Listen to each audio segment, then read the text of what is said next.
Coucou les amis. Coucou! Alors je suis avec Monique sur un super site qui est la Caramel. Donc je vous montre.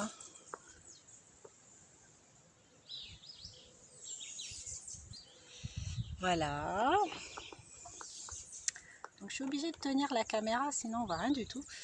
Donc aujourd'hui avec Monique, on va parler de l'enfant intérieur.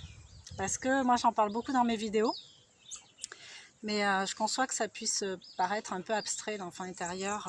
Il n'y a pas que moi qui en parle, donc j'aimerais bien pouvoir éclaircir un peu le sujet avec vous. Qu'est-ce que moi, personnellement, j'entends par l'enfant intérieur? Est-ce que ça te parle, Monique? Alors, l'enfant intérieur, alors c'est l'enfant que j'ai été, qui peut-être qui sommeille encore en moi, et puis des fois qui prend le dessus sur l'adulte, ça dépendra peut-être des moments. C'est trop ça, en fait. Voilà, c'est ça, voilà. C'est ça. Donc, l'enfant intérieur, le petit enfant qu'on a été, qui n'a pas tout réglé, qui a encore des blessures, hein, qui peut-être ne s'est pas senti compris à certains moments, plus ou moins souvent, ou qui ne s'est pas senti entendu, pris au sérieux, considéré, aimé. Enfin, il y a tout genre de blessures en fait. Toutes les expériences qu'on a faites étant enfant en fait, avec d'ailleurs Jacques Salomon en parle très bien dans un de ses livres, hein, Le courage d'être soi, où il parle de la rencontre avec l'amitié, la rencontre avec la jalousie, la rencontre avec la déception. Il parle de toutes ces rencontres qu'on est amené en tant qu'être humain à faire dès l'enfance au final. Donc après, il y a les 5 blessures aussi qui rentrent en ligne de compte, de Lise Bourbeau, dont j'ai déjà parlé. Donc voilà, la petite pensée du jour, pour moi, c'est de se reconnecter à son enfant intérieur, c'est important, pour pouvoir faire la paix avec cet enfant. Moi, par exemple, la dernière expérience un peu surnaturelle que j'ai eue, bah, ça m'a renvoyée à tellement loin. Ça m'a renvoyée à quand j'étais petite et que moi, j'ai pas été rassurée avec ça. Alors, je n'étais pas la seule à entendre, mais j'étais la seule à voir. Mais on m'a pas rassurée en fait. On s'est pas posé quelque part pour en parler, même pour m'expliquer qu'en fait, ça existait, quoi, que c'était normal, entre guillemets. Tu vois? Moi, je trouve qu'en tant qu'enfant, si on nous avait expliqué plein de choses, hein, mais même la mort, c'est quoi la mort? Alors sûrement par mes connaissances, hein, on ne nous a pas parlé, mais puis il y a des sujets tabous aussi dans cette société. Mais moi, ça m'aurait fait l'économie de peur inutile, tu vois, ou d'incompréhension. Donc voilà, moi, mon enfant était fort bousculé avec cette expérience-là. Et heureusement pour moi que j'ai conscience de ça, en fait. J'ai pu faire un travail là-dessus, réconforter cet enfant qui, à nouveau, tu vois, se sentait aux prises avec des choses complètement inconnues, invisibles, et qui avait vraiment besoin d'être rassuré. D'accord. Et ça, c'était mon rôle de Nina adulte. Donc voilà ce que j'entends moi par enfant intérieur. Et là, c'était ça, mais dans toutes les situations de la vie quotidienne, en fait. Hein, il y a des choses qui, inconsciemment, vont nous ramener à des blessures d'enfance. Et du coup, si on n'a pas conscience de ça, si on n'en prend pas conscience, on peut se retrouver dans des travers. Parce que cet enfant, en fait, il se sent désarmé, démuni, pas rassuré, en insécurité.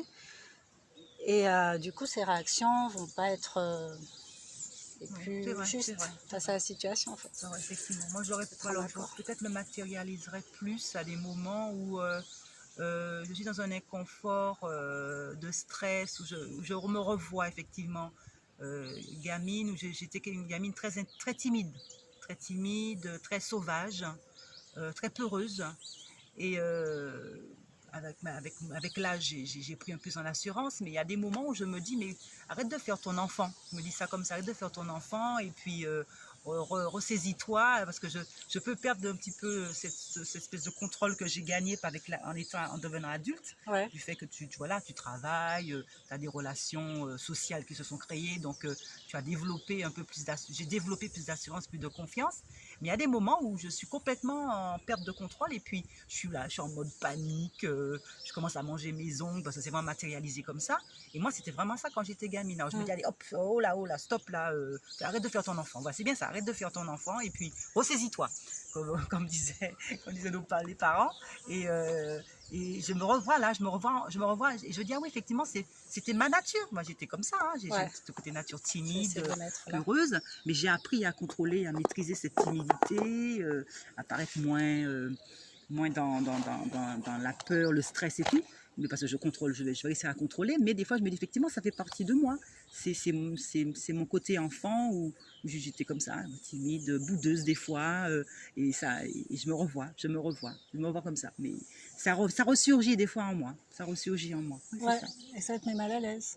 Ben c'est toujours un petit peu comme une faille, quoi. Parce que Ouais, j'essaie toujours de contrôler ça. Hein, c'est une faiblesse, quoi. parce que oui, tout à fait. Mais C'est c'était une ma vul- nature, hein, j'ai c'est toujours été comme ça. une vulnérabilité, Voilà. en fait. Parce que les gens qui me connaissent, qui m'ont connu enfant, on me dit, ah maman, tu m'as mis à la tête timide, tu m'as mis à la tête timide, sauvage. Et c'est vrai, j'étais comme ça, hein, une vraie petite sauvage. Hein. Et les gens disaient, timide, sauvage, pas t'es capable d'aller dans un petit coin. Alors que maintenant, on me voit comme ça. Hein. Il y a des gens qui me disent, ah, t'étais timide quand t'étais gamine. Hein. C'est ça. Là, effectivement, ça me Ça a correspond. bien changé. Oui, oui, j'ai changé. Ça reste quand même, ça caractérise un peu mon caractère, mais ma Ouais. manière d'être. Mais ma timidité fait partie de moi. Je pense que c'est pas toujours un défaut. Pas toujours d'être un défaut, d'être un peu Mais réservé. ça dépend de ce qu'on en fait. Voilà. Moi, je te Oui, dirais les oui. défauts, les qualités, Oui, voilà. c'est toujours dans les yeux des autres, dans la bouche des autres, tu vois. Voilà. Ouais, t'es Voilà. petit, t'es ci, Voilà, t'es c'est là. ça. Mais ça dépend de ce que tu fais avec Voilà. ce trait de Oui, caractère-là, en voilà. fait. Ça peut mettre des fois d'être sous la De le mettre réserve, à ton de bénéfice. me mettre en mode Ouais. pause. C'est m'en faut des fois. Je peux partir comme ça, il y a beaucoup de choses qui sortent de moi, mais j'essaie de me dire, bon, allez, ouf, allez, Ouais. un peu de pause là, et puis la réserve, et puis reste, voilà, un peu, voilà.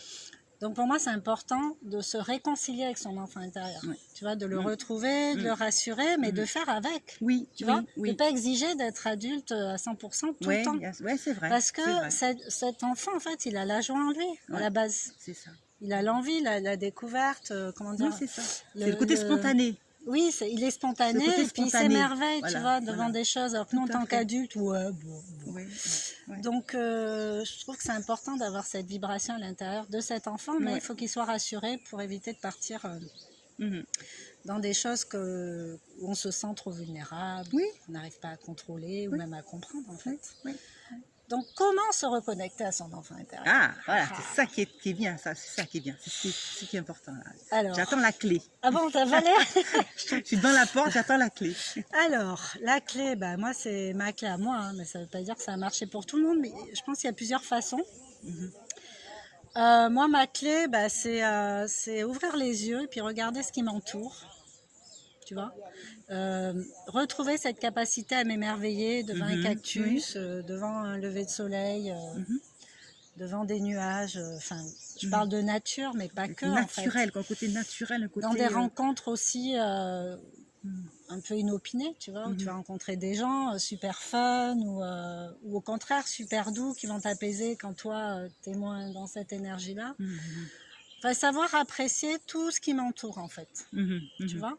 Et même quand je me retrouve face à des situations où je suis pas forcément super à l'aise, eh bien, pouvoir prendre du recul et voir ce qui se joue Mhm. à ce moment-là, tu vois. Mhm. Considérer la vie comme un théâtre. Mhm. Mhm. Bon, ça, c'est l'adulte qui parle, mais avoir du recul par rapport à sa propre enfance, à ce qu'on a vécu, à comment on a Oui, perçu ça, les par contre, oui, c'est choses. ça, oui, ça, oui. Oui, Oui, il y a des blessures, ça il y aide, a en des, fait. oui, on porte des blessures aussi, hein, quand on est gamin, qui fait aussi qu'on est devenu l'adulte, qui fait qu'on est devenu l'adulte que l'on est. Oui, tout à fait. Voilà, c'est ça. Ouais. Hein, donc, Ouais. ouais, il faut quand même se réconcilier, effectivement. Alors moi, pour me réconcilier, ouais. je suis plutôt créative, je suis dans ma créativité, Oui. parce que l'enfant, Ouais. par définition, est créatif. Ouais. Donc voilà, c'est cette partie de moi. Le fait d'être gauchère aussi, ça m'aide, puisque ça stimule la créativité. Mhm. Mhm. Enfin, disons que je suis pas dans la critique vis-à-vis de moi. Mhm. J'essaie d'apprécier chaque partie de moi Mhm. et si ça me convient pas tout à fait, d'améliorer en fait. Mhm. Mhm. C'est grandir un peu plus. Oui, effectivement, le côté créatif, effectivement, tu n'as pas tort. Je vais essayer d'explorer ça, de me laisser un peu plus guider par ça. Qu'est-ce que tu aimais Alors, faire enfant? oui, c'est ça. Qu'est-ce que tu ouais. n'as pas fait depuis longtemps? Ouais. Ouais, moi, j'aimais être dans la nature. C'est vrai, le côté Ouais. nature. Ah bah ça Et ressource. tu vois, ben là, effectivement, je me remets à jardiner. je me remets à m'occuper des plantes, à leur parler tout simplement. Je me rappelle hein, de ça, de l'enfance. Moi, je sais ce que j'aimais le plus, c'était dehors. Et dehors, à courir dans les bois ou dans la savane. Ouais. J'aimais ça, oui, j'aimais ça.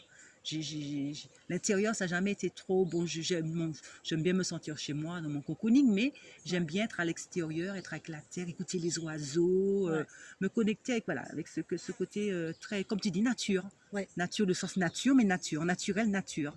Ouais. Et ça, c'est le côté super agréable. Après, quand tu es dans une situation qui ne te convient pas, ou tu sens que ça ne va pas trop, au niveau émotionnel, au niveau ressenti corporel, bah, du coup, c'est pouvoir...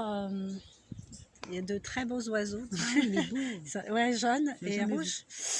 Quand tu es dans une situation un peu inconfortable, en fait, l'idée, c'est peut-être d'interroger cet enfant.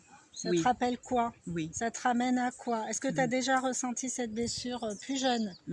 Quelle trace ça a laissé? De toute façon, le fait de se parler, et ça j'en ai déjà parlé, le fait de se parler, ça permet à soi en fait de repousser l'émotion, en fait, de ne pas se la prendre en pleine gueule comme ça. Son impact dans son intégralité, c'est vraiment, je repousse un peu le négatif de moi en fait. Je prends pas tout, je dialogue avec, tout simplement. Donc voilà, c'est un moyen de se reconnecter. On peut se reconnecter à tout moment à ce fameux enfant qu'on a été, en se rappelant de ses blessures, de ce qui l'a mis mal à l'aise. Oui, c'est ça, c'est ça. Et puis de pouvoir mettre des mots, peut-être que quand on était enfant, on ne comprenait pas, et peut-être des mots qu'on n'arrivait pas à mettre sur des choses qu'on a vécues, qui étaient même des fois, qui ont été douloureuses, hein, qui ont été, voilà. Puis les non-dits, c'est horrible. Oui, c'est ça. Alors que là, maintenant, tu peux revenir sur ça et lui donner des, comment dire ça, donner un sens à certaines choses qui sont à des événements ou des souffrances ou des douleurs, et mettre les mots qui permettent que voilà, cet enfant, il est mieux, quoi. Il se sent mieux en toi. C'est ça. Hein, c'est pas comment c'est ce que je veux dire, mais c'est ça, quoi. Peut-être des choses qu'on a vécues. Hein, c'est identifier les blessures. Oui, c'est ça. Oui, c'est ça. Et se réconcilier, faire la paix avec. Il ne s'agit pas de se mettre en colère. Ouais, j'ai vécu ça, c'est la faute de celui-là. C'est juste faire la paix. Voilà. Porter des réponses. Dans l'amour par rapport à ça. Apporter des réponses et s'apaiser avec. Oui, c'est ça. Donc après, il y a des méditations, de la sophrologie avec une guidance comme ça par la voix. On peut revisiter son enfant intérieur ou faire la paix, se réconcilier, tu vois, guérir ses blessures, tout ça. Il y a plusieurs méthodes. Cherchez, soyez curieux, cherchez. Soyez créatifs aussi. N'hésitez pas à commenter si vous avez d'autres méthodes qu'on n'a pas évoquées. Et pour ma part, je pense avoir fait le tour pour aujourd'hui. Voilà. Donc, je vous fais des gros bisous. Gros bisous. On va continuer. Je suis avec mon litron de... C'est pas du vin, mais c'est du vin. On me regarde bizarrement avec ça. C'est du vin, je confirme. Non, santé, regardez, ça sent pas le vin. Non, c'est pas vrai. Non, c'est une espèce de bissap avec... c'est mes pots. C'est écolo, c'est pas en plastique. Oui, voilà, c'est du verre, ça tient bien au frais et c'est meilleur pour la santé. Tout à fait. Il n'y a pas du bisphénol dedans. C'est tout. Voilà. Bon, on vous embrasse et puis on vous retrouve bientôt. On ne sait pas quand, mais bientôt. Bye bye.